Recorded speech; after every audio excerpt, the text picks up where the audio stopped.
Then what is very important is to support your spouse, to stand by your spouse, to be fair and just. Here I need to spend a few minutes. What is the meaning of fair and just? Your mother has a problem with your wife. You don't just side with one of them. No, you must be just. You must be fair. If your mother is wrong, she is wrong even if she is your mother. We have an attitude where we say, my mother is my door to paradise. My brother, sometimes your mother is your door to hell. Did you know that? From Islam, I'm telling you, if that mother of yours is oppressive and she is doing something wrong, she could be your door to hell, not to heaven. Do you know that? Wallahi. And I am saying this with all passion because we have seen a lot of marriages where the mother-in-law thinks she is the queen who is married to the woman who you are married to before you. And then she comes and relays all her unjust instructions which are absolutely unacceptable. And the man just sits down. That's my mother. That's my mother. That's my mother. How long are you going to keep on saying that's your mother when she is oppressing your wife? Something somehow, somewhere needs to be said. Either speak to your father or tell your mother, mother, I love you so much. I did not marry this woman for her to be a means of taking my love away from you or your love away from me. The love I have for you is totally different from the love I have for her. So mother, I will love you forever, but I want to tell you this is the line you do not cross, my beloved mother. And you kiss her forehead, you can kiss her hands and her cheeks and tell her that my mother, you are wrong. Lay it down. When you do not lay your territory, your marriage cannot work. People don't know where is my limit. They don't know. So how can your marriage work? Your mother doesn't know, your father doesn't know. Some fathers issue instructions to their daughters-in-law worse than the instruction of their own son to that wife of theirs. So what was the point? Father, why didn't you just marry this woman one time? That is not fair.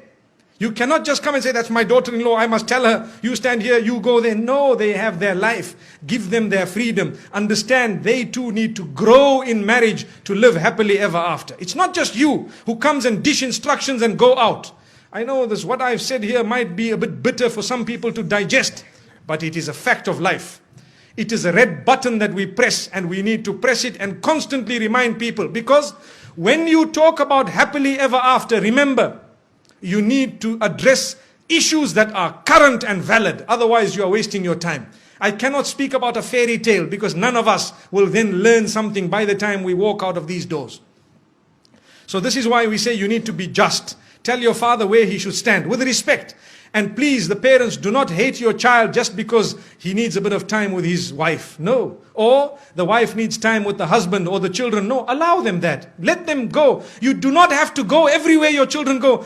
We are going for a holiday, for example, to Penang or to Langkawi. So now father says, we are coming with. Okay, you come with, mashallah. The next year we are going to holiday, we are going to this place, we are coming with. The following year we are... So whenever did they go alone? Never. Why? Because mom and dad tag along. Give them once or twice, a few times, give them their own. Tell them, look, you guys go along, inshallah, enjoy yourselves, and next time we will join you. Perhaps you can arrange for us. Yes, it is very important to look after your parents. Believe me, we are not at all undermining that.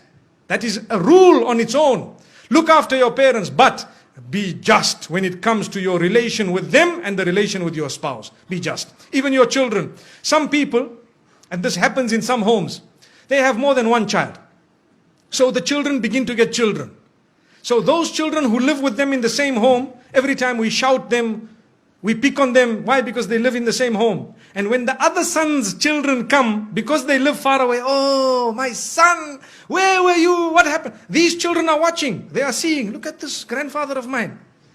These people here, does he know what they do at school? And here he is embracing them. It is only because we are foolish. Human nature makes us get irritated with those we live with sometimes. And we don't know those who are really irritating are actually so close to us because they are far. This is why we tell parents, sometimes you need to make sure your children live a little bit of a distance from you so that you can be even closer in relation. And I have seen in my life with lots of experience that those children who do not live with their parents are sometimes close closer in relation with their parents, they have a better understanding and they have a much better relation. And I am not promoting people to abandon their parents. No, you need never to abandon your parents. If you do that, you are sinful of the highest order. But what we are saying is, give each other your breathing space. Is very important. Give each other breathing space. Some women, they get married into homes where mother-in-law sits and dishes instruction, right? Today we will cook this. I'm inviting 20 people for lunch, 40 people for supper. Tomorrow morning, 60 people for breakfast. But hang on, man. I am one daughter-in-law here. We are a few people here. What's going on? If this happened once a while, it's okay. But you cannot just sit back and dish out instructions as though this is a restaurant. MashaAllah, if you really want, I have a friend who owns a restaurant known as Dine More down the road. Perhaps we can go there. MashaAllah. May Allah subhanahu wa ta'ala grant us goodness. I had to mention that because, there are a few restaurants we've been to here. And MashaAllah, the cuisine is something else. So my brothers and sisters, I'm just thinking of it, probably the cooks are males, not females. Remember this. When you say food is very nice, a sharp woman would say, well, that's a male cook. Which means now let's eat here every other day. May Allah subhanahu wa ta'ala grant us goodness. So the point being raised is be just, be fair, be balanced. You cannot keep it lopsided all along. Because you will have your children, they will grow up, they will get married. How do you like your daughter to be treated? Remember this. Remember, very important point.